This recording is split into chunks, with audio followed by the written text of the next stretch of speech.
Đêm hôm nay sao quá trời vời, đặng lòng đau bước chân ra rời.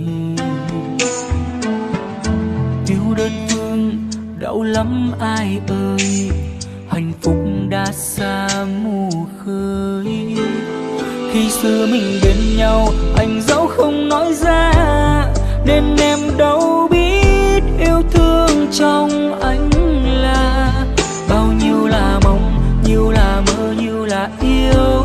Suốt cuộc đời này chắc không bao giờ em hiểu.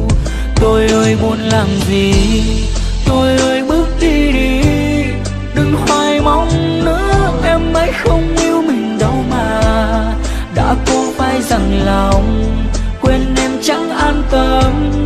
Vì anh cảm thấy ai kia không yêu em thật lòng, anh vẫn sẽ chờ hoài, anh không bỏ em đi. Dù cuộc đời sóng gió có mỏi mệt thì em hãy cứ quay về đây, anh lo lắng cho em, anh sẽ không yêu ai ngoài em.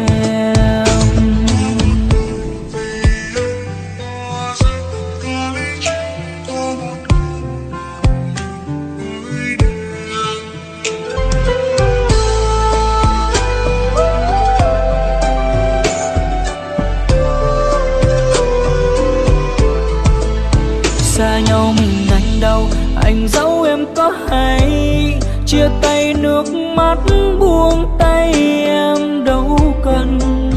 Bên em và yêu, yêu rồi xa xa càng quên. Đớn đau yêu em chắc không bao giờ em hiểu.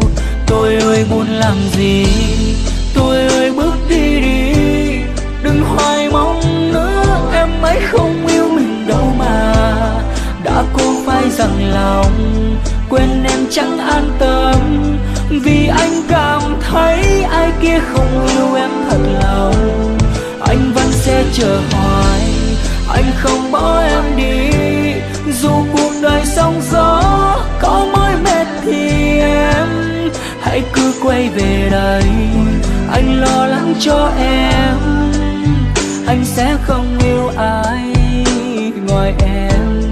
Tôi ơi muốn làm gì, tôi ơi bước đi đi, đừng hoài mong nữa. Em ấy không yêu mình đâu mà, đã cố phải dằn lòng quên em chẳng an tâm. Vì anh cảm thấy ai kia không yêu em thật lòng, anh vẫn sẽ chờ hoài, anh không bỏ em đi. Dù cuộc đời sóng gió có mỏi mệt thì em hãy cứ quay về đây, anh lo lắng cho em, anh sẽ không yêu ai